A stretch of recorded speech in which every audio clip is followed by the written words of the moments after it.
मुझे खबर है कि यहाँ खतीब की मजलिस सुनी भी जाती है और लिखी भी जाती है। मैं फिर भी जिम्मेदारी के साथ कहने लगा हूं कि मेरे अहले सुन्नत अगर दोस्त शरीफ फरमा है तो इमाम हुसैन अलैहिस्सलाम का कातिल सिर्फ एक नहीं, कातिलान हुसैन ज्यादा हैं। जिस दौर में हुसैन अलैहिस्सलाम ने नहीं कहा, यह दौर कौन सा था? रसूल को दुनिया से गए अभी 50 साल पूरे नहीं हुए, अभी 50 साल नहीं हुए नबी को दुनिया से गए, और यजीद जैसा शराबी तख्त पे बैठ गया। अब मैं नाम नहीं लूंगा, निशानी बताने लगा। अभी वो लोग जिंदा थे जिन्होंने नबी की पुश्त पे हुसैन देखा था।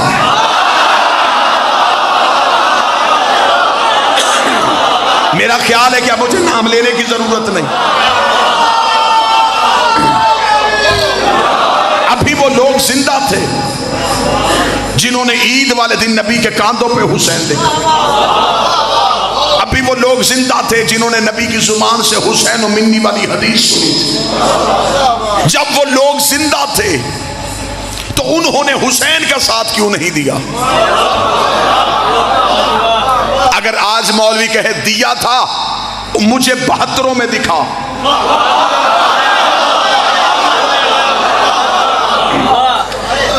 अगर वो 72 में नहीं तो इसका मतलब वो लाखों में है,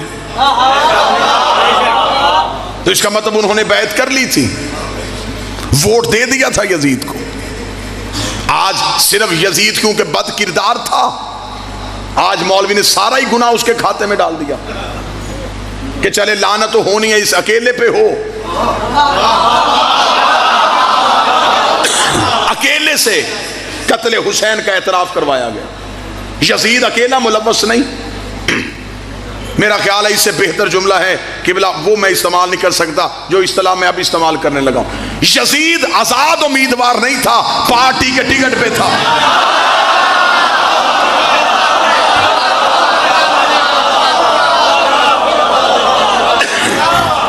आप हमें बताएं कि यजीद की पार्टी कौन सी थी? आज जो भी उठता है वो कहता जी मैं भी तो शीयों के साथ हूं, हुसैन सही थे, यजीद गलत था। हमने सिर्फ तुमसे अकेला हुसैन सही नहीं कहवाना,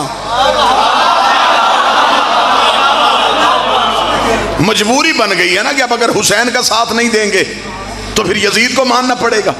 लिहाजा हुसैन की मोहब्बत में हुसैन के लिए नहीं आए, यजीद से बचने के लिए हुसैन के पीछे आ गए। कि हम भी कहते हैं कि हम हुसैन के साथ हैं, हुसैन सही कहने के लिए कई गलत कहने पड़ते हैं। सिर्फ हुसैन सही नहीं, हुसैन का सारा निजाम सही,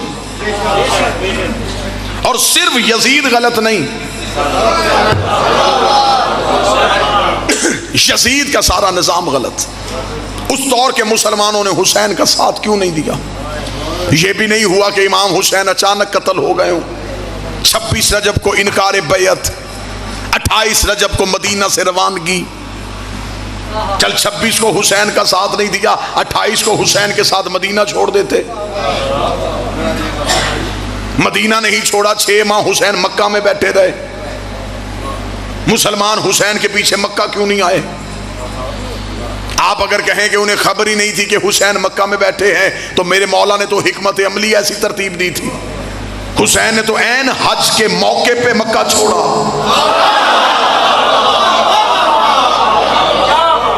जो हज पढ़ने के लिए आए थे, क्या उन्होंने हुसैन नहीं देखा? मेरे अहले सुन्नत भाइयों के एक बहुत बड़े खतीब थे, नाम उनका मौलाना कौसर नियाजी था। वो हमेशा अपने लोगों में मज़हब अहले बैत की भरपूर तबलीग करते थे। लाहौर में एक कॉन्फ्रेंस में उन्होंने सारी गुफ्तगू यौम हुसैन पे की। बाद में कुछ मौलवियों ने घेर लिया। एक मौलवी ने बड़ी सख्ती के साथ मौलाना कौसर नियाजी को कहा, उसने कहा मौलाना कौसर नियाजी तू भी हिस्ट्री पढ़ता है, मेरी समझ में ये बात नहीं आती, जब उस दौर के सारे मुसलमानों ने यजीद की बैत कर ली थी तो हुसैन ने क्यों नहीं की? मौलाना कौसर नियाजी के चेहरे की रंगत बदल गई। उसने कहा जब हुसैन नहीं की सब ने क्यों की?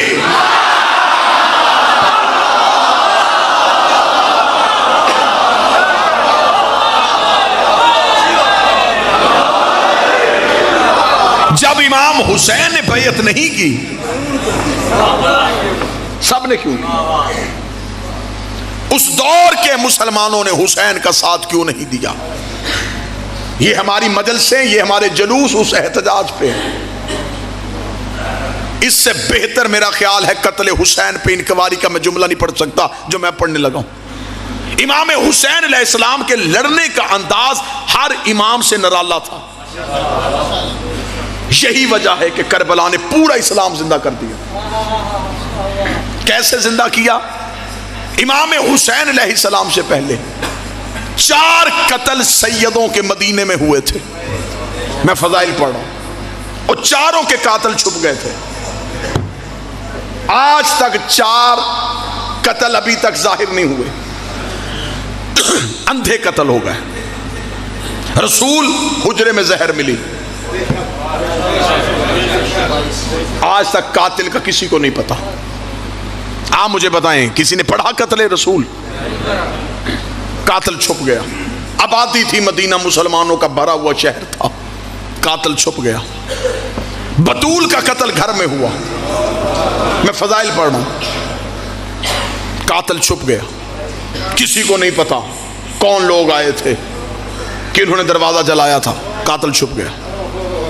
अमीर अल मोमिनीन को एक बदमाश के जरिए मस्जिद में जरब लगवाई गई। तलवार किसने दी? जहर कहां से खरीदा गया? भेजा किसने था? लालच किया था, कातिल छुप गया। इमाम हसन को ज़ौजा के जरिए जहर दिलवाई गई। जहर कहां से आई? घर तक कैसे पहुंची? पीछे ताकत कौन सी थी? कातिल छुप गया। आज तक मुसलमानों की आंखों पे स्याह पट्टी बंधी है। वो 4 कत्ल खोलने के लिए तैयार ही नहीं, चारों के कातिल छुप गए। इससे बेहतर जुमला मेरे पास नहीं है और मुझे खबर है कि मैं किस दौर में तकरीर कर रहा हूं। मैं फिर भी पूरी जुर्रत के साथ ये जुमला देने लगा। ये था हुसैन के लड़ने का तरीका। हुसैन चारों के कातिल घेर के करबला ले आए।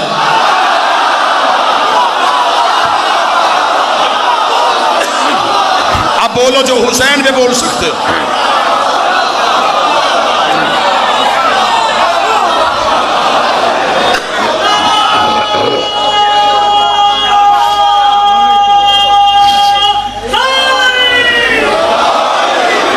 चारों के कातिल घिर गए।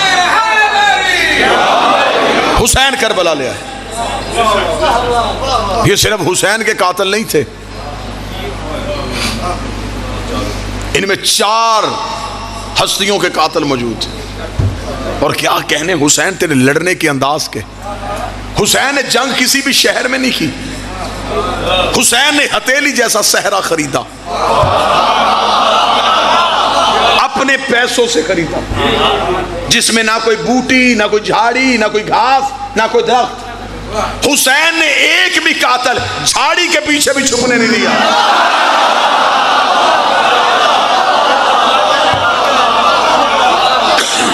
हुसैन मक्का नहीं रुके, ना हुसैन पहाड़ों में लड़े, ना शहर में। हुसैन ने यूं हथेली जैसा सहरा खरीदा, लकोदक सहरा। लोग समझते थे कि ये हुसैन को घेर के ला रहे हैं, जबकि हुसैन इन्हें घेर के करबला ले आए। हुसैन ने यूं आंखों के सामने खड़े किए। 7 दिन तक हुसैन ने वहां खड़े रखे। 10 मुहर्रम हुसैन ने बिल्कुल एक तवील दिन का इंतजार किया। हुसैन ने यूं सामने खड़े किया। हुसैन ने कहा अब न तुम्हें भागने दूंगा न छुपने दूंगा, अब ये खड़ा हूं मैं तुम्हारे सामने। तुमने इस्लाम का निकाब उड़ाया हुआ था, तुम सूरह मुनाफिकून की अमली तफसीर थे, तुम्हें कुरान मना करता रहा और तुमने नबी की महफिल नहीं छोड़ी। तुम अली के करीब बैठ के अली से दुश्मनी करते रहे। तुम मस्जिदों में नमाजी के भेस में आके आले मोहम्मद से दुश्मनी करते रहे। हुसैन ने सामने खड़े करके कहा अब मैं इधर खड़ा हूं, अब मुझे छोड़ के नमाज पढ़ के दिखाओ।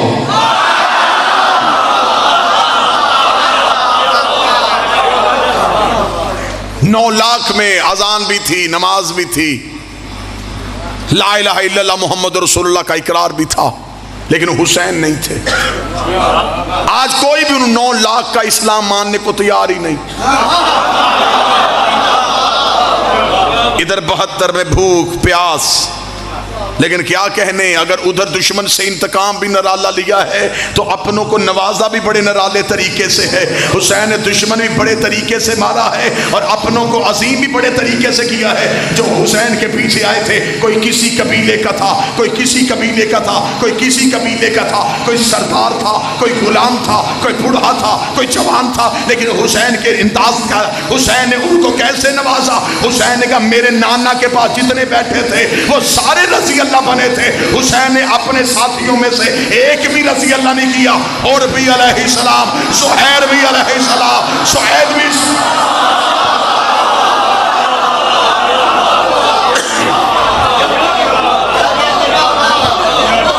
आज हमारा उम्मत मुसलमान से सवाल है कि आखिर हमें बताया जाए कि कत्ल हुसैन में कौन कौन से अनासर मुलव्वस थे।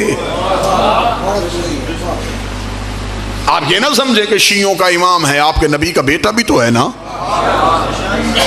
तो फिर कत्ल हुसैन पे तहकीक करो कि आखिर ये बैत जो हुसैन से मांगी गई, क्या ये पहली बार मांगी गई थी? इसका मतलब इससे पहले भी मांगी गई थी। तो जिसने पहले मांगी थी इब्तिदा उसने की थी। बाज बंदे किबला कर देते, सब मिंबर पे पढ़ देते हैं कि यजीद फासिक और फाजर था, हुसैन उसकी बैयत कैसे करते? यजीद तहज्जुद गुजार भी होता, हुसैन फिर भी बैयत ना करते।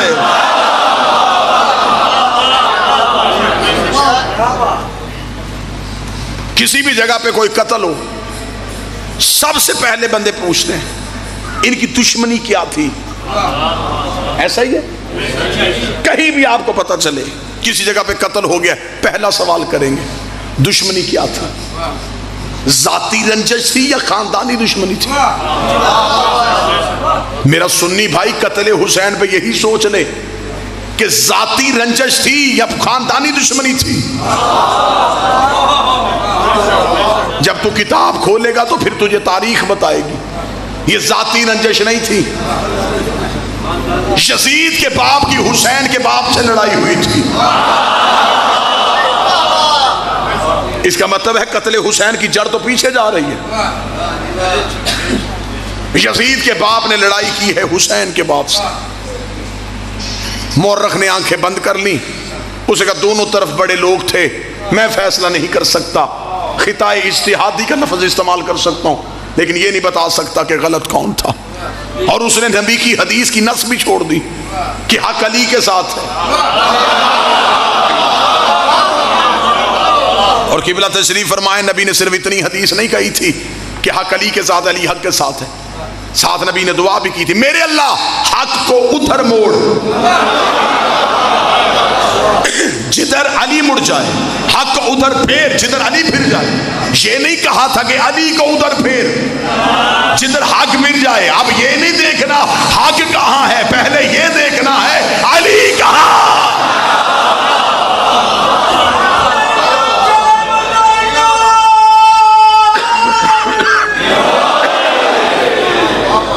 मैंने हिस्ट्री से पूछा कि क्या हुसैन के बाप और यजीद के बाप की दुश्मनी सिर्फ इनकी थी या इससे पीछे भी है? मुअर्रिख के माथे पे शर्मिंदगी का पसीना आ गया। कत्ले हुसैन की जड़ देखो कहां जा रही है। फिर मुअर्रिख ने हमें बताया कि हकीकत यह है यजीद का दादा हुसैन के दादे का मुखालिफ था।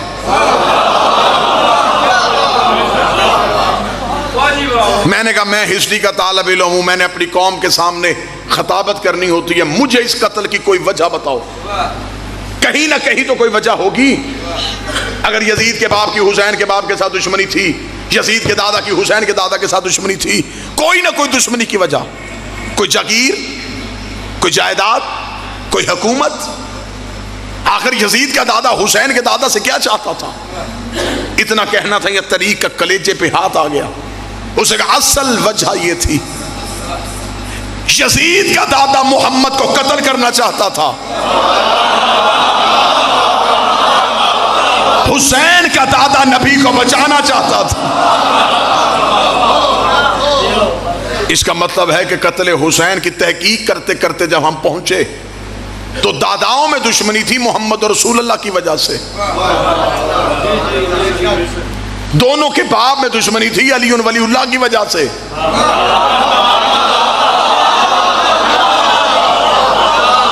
हुसैन करबला में मोहम्मद और रसूलुल्लाह के दुश्मन भी ले आया। बैठा है कोई बंदा मेहनत सुनने वाला, अली और वलीउल्लाह के दुश्मन भी ले आया। एक लम्हे में हुसैन को 6 घंटे लगे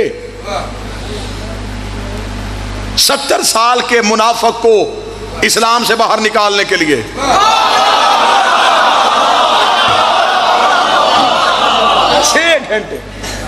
6 घंटे में हुसैन ने यूं पकड़ के इस्लाम से बाहर निकाल दिया। आओ मैं तुम्हें हुसैन की जंग इस अंदाज से सुनाऊं। कितनी देर के बैठे हुए थे। अगर ये वहीं के वहीं बैठे रहते तो आज घर घर में यजीद होना था। हुसैन ने यूं इस्लाम से बाहर निकाले, चेहरों से नकाब उठाए।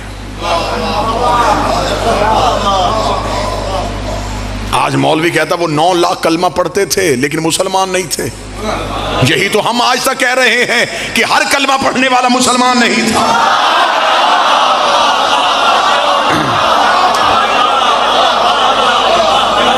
मुसलमान को अकल आई है लेकिन नुकसान के बाद। जब हमने कहा कि नबी की महफिल में हर बंदा मुसलमान नहीं था, लोगों ने हमारे घर जला दिए। हमने कहा अली के पास बैठने वाला हर बंदा सहाबी नहीं था, लोगों ने हमें काफिर कह दिया। हमने कहा कि हसन के सामने आने वाला हर बंदा दीन के साथ मुखलिस नहीं था, लोगों ने हमारी गर्दनें काट दी। जब हुसैन की बारी आई फिर कहने लगे हाँ हम मानते हैं ये नमाजी नहीं थे। अगर पहले दिन उनको पहचानना होता तो फिर जुर्रत ही ना होती। क्या यजीद खुद ही जाके बैठ गया था मिंबर रसूल पे? इसका मतलब है कि इससे पहले कोई बैठा था। यजीद में इतनी जुर्रत कहां से आ गई कि शराबी हो के नबी के मिंबर में बैठे? इसका मतलब है इससे पहले किसी ने जुर्रत की थी। जो ये जुर्रत चलती चलती यजीद में आई। और यही वजह थी इमाम हुसैन अलैहिस्सलाम से जब वलीद के दरबार में कहा गया था हुसैन आप यजीद की बैयत करेंगे? हुसैन ने मुस्कुरा के कहा उसे कह दो मैं अली का बेटा हूं।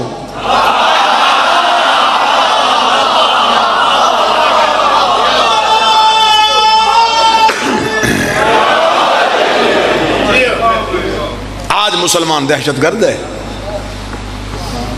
आज तो दाढ़ी दीन की अलामत ही, ये दहशतगर्द की पहचान। आज मुसलमान परेशान है कि इस्लाम के साथ क्या हो रहा है। तू बता तूने पहले दिन के साथ इस्लाम के साथ किया क्या है? आज परेशान हो गए कि हमारे बच्चों की जिंदगी खतरे में। आज कह रहे हो कि जी ईसाई मुसलमानों को मानने के लिए तैयार नहीं। वो कैसे माने? जितने लुटेरे थे तुमने सारे इस्लाम के हीरो बनाए।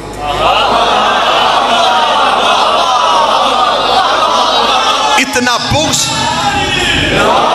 इतनी दुश्मनी अहले बैत के साथ कि बच्चों को तारीख़ इस्लाम पढ़ाई या इस्लामियात पढ़ाई। एक भी जगह पे खानदान रसूल का तज़किरा नहीं। आप खामोश रहें या बोलें लेकिन ये हकाइक हैं। जो बच्चों को तारीख़ इस्लाम पढ़ाई गई उसमें कहाँ ही किसी इमाम की हिस्ट्री पढ़ी गई? सुल्तान महमूद गजनवी कौन था जी? इस्लाम का हीरो था। क्या किया था इसने? इसने सोमनाथ का बुत तोड़ा था। वजह क्यों नहीं बताते? उसके अंदर सोना था।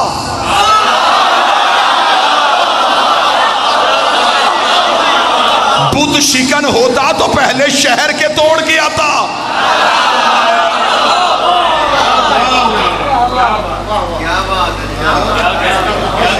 कौन इस्लाम का हीरो जी? मोहम्मद बिन कासिम। क्या किया इसे जी? सिंध में एक औरत ने खत लिखा था तो ये वहां से आ गया उसकी मदद करने के लिए। और जहां हुक्मरान था वहां सैयद दीवारों में चुन रहा था। घर में जुल्म करने वाला यहां पे इस्लाम की मदद के लिए नहीं, सैयदों के ताकुब में आया था। हज्जाज बिन यूसुफ से ज्यादा मलाउन इंसान कौन है? यही वजह है कि आज ईसाई बादशाहों के किरदार को इस्लाम समझता है। बादशाहों का किरदार इस्लाम नहीं, 14 का किरदार इस्लाम है। जिन्होंने खोपड़ियों के मीनार बनाए, जिन्होंने इंसानी लहू के गारे से दीवारें खड़ी की, ये लोग इस्लाम के हीरो कब से बन गए? यही वजह है कि आज मुसलमान दहशतगर्द बन गया, इसलिए कि जितना इस्लाम लिया गया वो दरबारों से लिया गया। कसूर इस्लाम का नहीं था। मैं बच्चों को समझाने के लिए एक मिसाल दे देता हूं। जब पहली बार पानी जमीन से बाहर आता है चश्मे की सूरत में, वो पानी इंतहाई आला, लजीज, साफ, शफाफ, क्योंकि वो पहली बार जमीन से बाहर आया। जो ही वो चश्मा नदी में आया, नदियां नालों में आ गई, ये नहरों में आ गई। वो नहरें जंगलों के करीब से गुजरी, जंगलों के पत्ते शामिल हो गए। शहरों के करीब से गुजरी, शहरों की गंदगी शामिल हो गई। मैदानी इलाकों के करीब से गुजरी तो उन इलाकों की मिट्टी की रंगत शामिल हो गई। अब जब पानी हम तक पहुंचा तो अब हमें डॉक्टरों ने कहा इसे पहले छान लेना, उबाल लेना, इसमें बीमारियां हैं, इसकी रंगत तब्दील हो गई है, इसमें बदबू आ गई है। तो पानी तो वही था जिसमें सेहत थी। अब मैं सतर पढ़ने लगा हूं, जिसे मौजू याद है वो समझ आएगा। कसूर पानी का नहीं, रस्तों ने पानी का असर बदल दिया।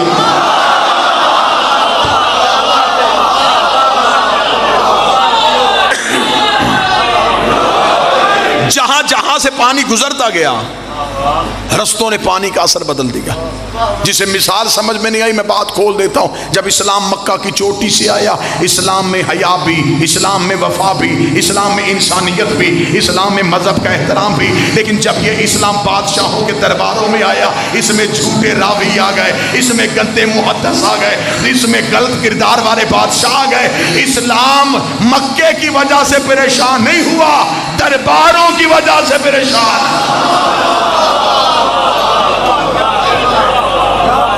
और बच्चों को तारीख इस्लाम में क्या पढ़ाया गया? अरूज इस्लाम, ज़वाल इस्लाम। मेरी समझ में आज तक ये लफ्ज़ ही नहीं आया कि वो कौन सा इस्लाम है जिसे ज़वाल आया था।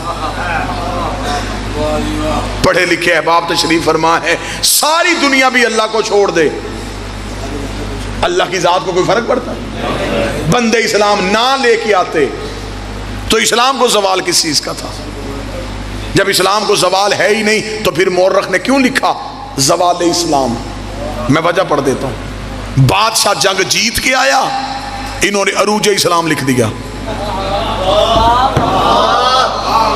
बादशाह कहीं से जंग हार के आया, इन्होंने ज़वाल इस्लाम लिख दिया। एक छुरी डॉक्टर के हाथ में होती है, वही डाकू के हाथ में होती है। डाकू चलाता है जिंदगी छीनने के लिए, डॉक्टर चलाता है जिंदगी बचाने के लिए। तलवार बादशाह के हाथ में हो तो दहशतगर्दी होती है, इमाम के हाथ में हो तो जिहाद होता है।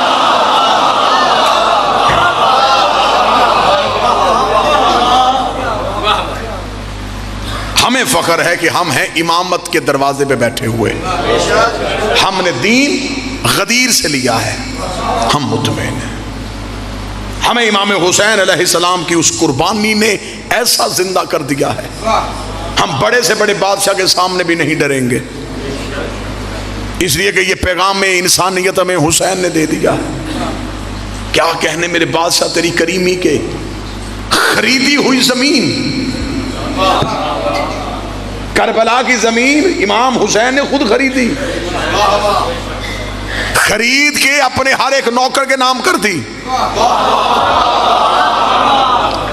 किबला तशरीफ फरमा है, हर एक जर्री पे जाओ नमाज कसर है। करबला हुसैन का हुक्म है पूरी पढ़, क्योंकि तुम मेहमान नहीं अपने घर में है।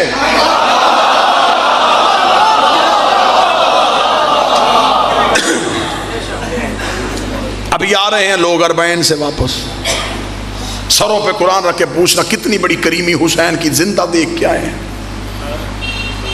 आज भी हुसैन की जिंदा मौजे हैं। 70 लाख की आबादी का शहर, हुसैन कभी 3 करोड़ बुलाता है, कभी 4 करोड़ बुलाता है, कभी 5 करोड़ बुलाता है। मैंने मौला हुसैन के हरम में बैठ के काल में दीन के दर्स में जुमला सुना था। उन्होंने कहा था जैसे जैसे हुसैन के मेहमान आते जाते हैं, हुसैन करबला को खोलता जाता है।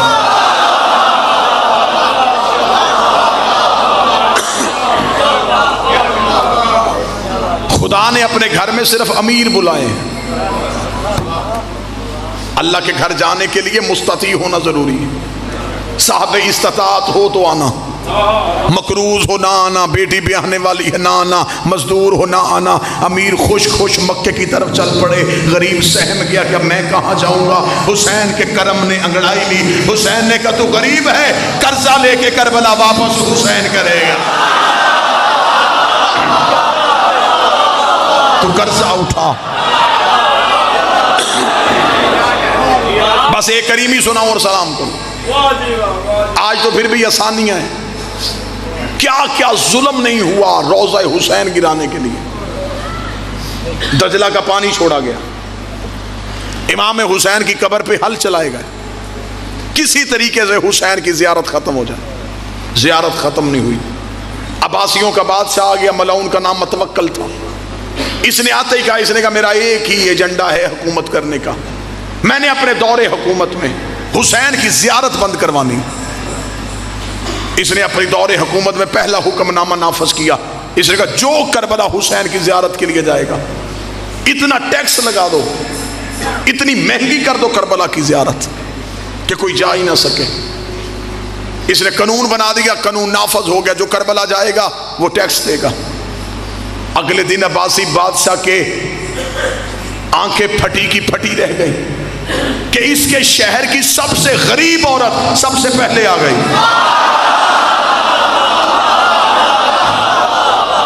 अगली सतर पढ़ूं जो अकीदा सुन सकते हो। आई और आंखें, जंजीरे दर हिलाया। जंजीरे दर हिलाने के बाद मतवक्कल के सामने खड़ी हुई। मतवक्कल को देख के कहने लगी, मतवक्कल मैं करबला जाना चाहती हूँ। उसने कहा बुढ़िया तूने मेरा ऐलान नहीं सुना? उसने कहा हाँ मैंने सुना है, जियारत सस्ती हो गई है। मतवक्कल देख कहता मैंने टैक्स लगा दिया है। बुढ़िया देख कहती कितने दिरहम? इसने बताया, उसने चादर की गिरह खोली, इसके सामने फेंक कर दिया, मैं जाऊं? मतवक्कल दिरहम दे के बुढ़िया का चेहरा देख था, ये कहां से लेके आई है? मुस्कुरा कर दी, जिसने बुलाया है उसी ने दिए।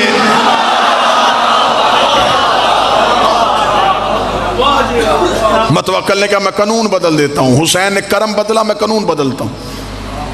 उसने कहा नहीं, पैसों के साथ हुसैन की जियारत नहीं। जो जियारत हुसैन के लिए जाएगा वो अपना एक हाथ कटवाएगा। अब मैं देखूंगा हाथ दे के हुसैन की जियारत को कौन जाता है। अगले दिन फिर जंजीर दर हिला, दरवाजा खोला, वही बुढ़िया दरवाजे पे खड़ी थी। मतवक्कल ने कहा बुढ़िया कानून बदल गया? मुस्कुरा के दी, हाँ मैंने सुना है जियारत मुफ्त हो गई है।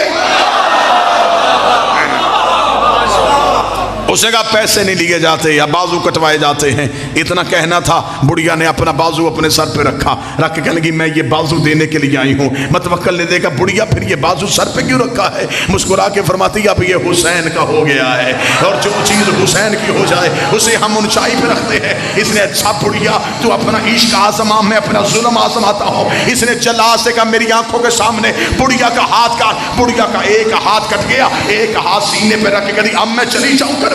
इसे जला से दूसरा हाथ भी काट, बुढ़िया का दूसरा हाथ भी कट गया। लेके कहती अब मैं चली जाऊं करबला। इसने अपने जल्लाद से कहा मैं अब देखता हूं ये बुढ़िया करबला कैसे जाती है। इसका एक पांव कट गया, एक पांव पे खड़ी है, और लेके कहती अब मैं चली जाऊं करबला। इसका दोनों पांव का, दोनों हाथ कट गए, दोनों पांव कट गए। इसका बुढ़िया को निशान इबरत बना दो।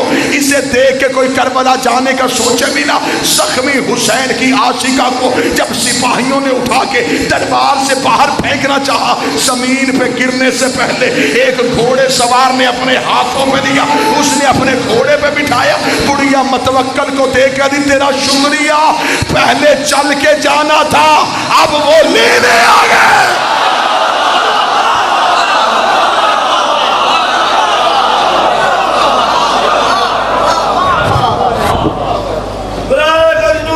इमाम हुसैन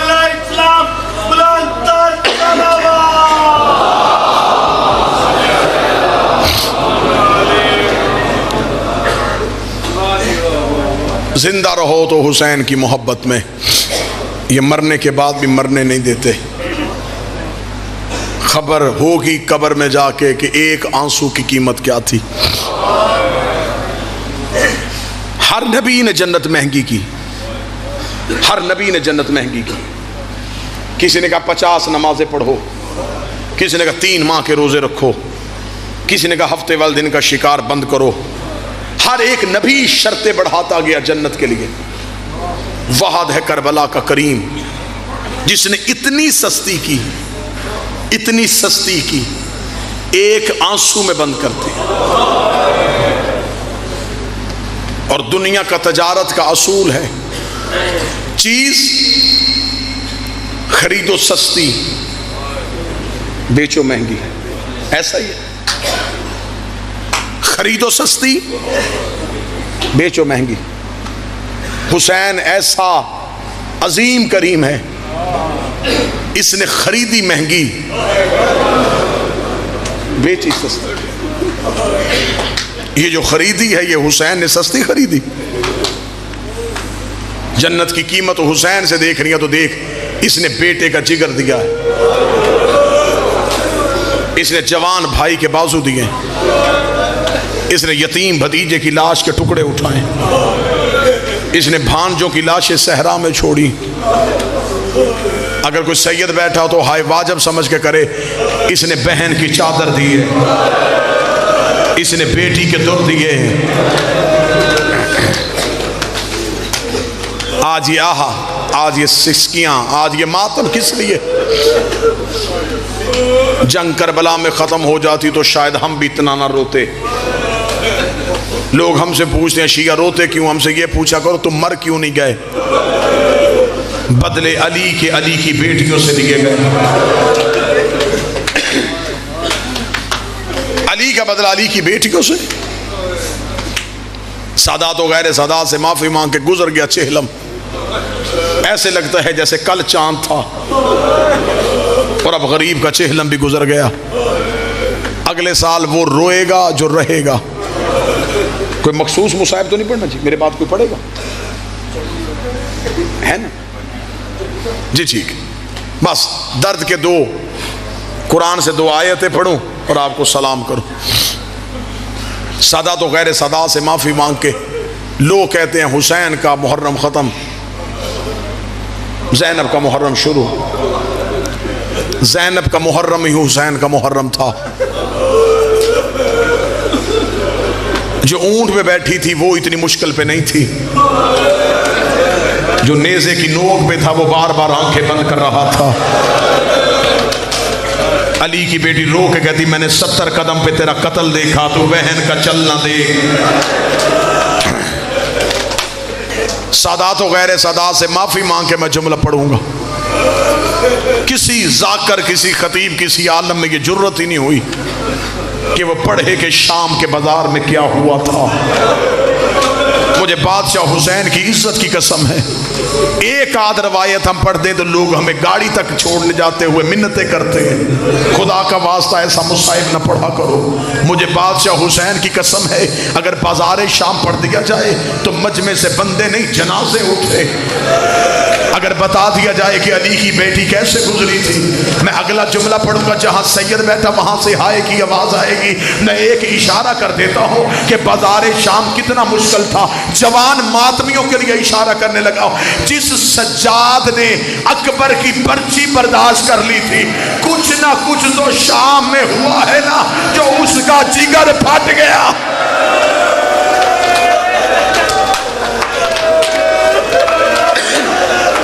वरना जिसने भाई का गिरना बर्दाश्त कर लिया था चुप करके गुजर जाता शाम के बाजार से।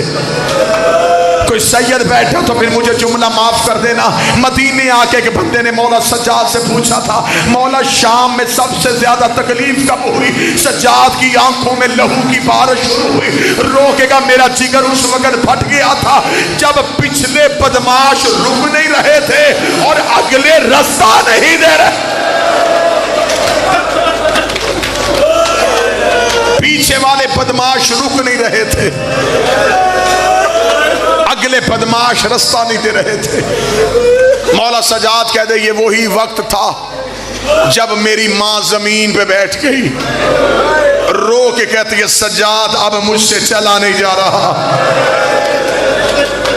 सजाद बाजार में भीड़ ज्यादा हो गई। हम भी बहने बेटियां लेके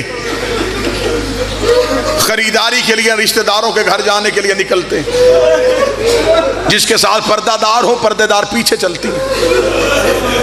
घर का मर्द, भाई, बाप, बेटा आगे चलता है। आगे रश हो, साथ हो तुम्हारे पर्दादार, तो जो साथ मर्द आया वो ऊंची आवाज नहीं देता, वो आगे वालों को हाथ लगाता है रास्ता बनाने के लिए। जो आगे खड़ा वो पीछे मुड़ के देखता, जब देखता इसके साथ पर्दादार है वो फौरन नजरें झुका के रास्ता दे देता है। हमेशा पर्देदार के लिए रास्ता बनाने के लिए आगे चलना पड़ता है, हाथ के साथ रास्ता बनाना पड़ता है। अल्लाह जाने तुम में से कोई रोएगा या चीख मारेगा। जिसने ज़ैनब का रास्ता बनाना था उसके हाथ बंधे हुए थे, वो हर मोड़ पे रो रो के कह रहा था रास्ता छोड़ो, मेरे साथ मोहम्मद की बेटियां आ रही हैं, रास्ता छोड़ो, मेरे साथ गाजी की मुर्शद ज़ादियां।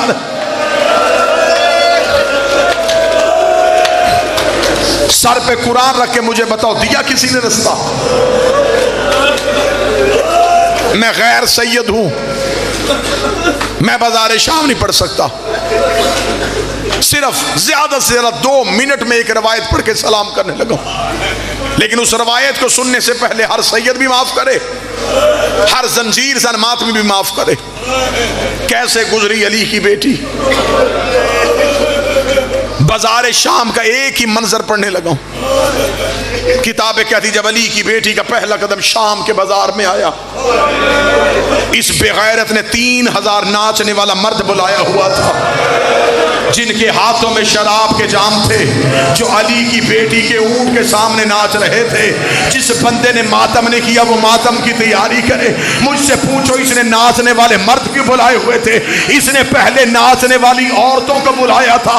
जब वो बाजार शाम में आई, उन्होंने बाजार का माहौल देखा, उन्होंने यजीद को पैगाम भेजा कि हम तेरे कहने पे आ गई थी, लेकिन बाजार का माहौल हमारे खड़े होने के लायक नहीं है, हम अपने अपने घरों को वापस जा रही हैं। तू अली की बेटियों को हमारी गलियों से गुजार। शाम की आवारा औरतें अपने अपने घरों की छतों पे चली गई, और जिसकी माँ का जनाजा आधी रात को उठा था वो कभी इस बाजार कभी उस बाजार रो रो के कहती रही, अब्बास आंखें खोल, मेरी चादर का तू निगरान।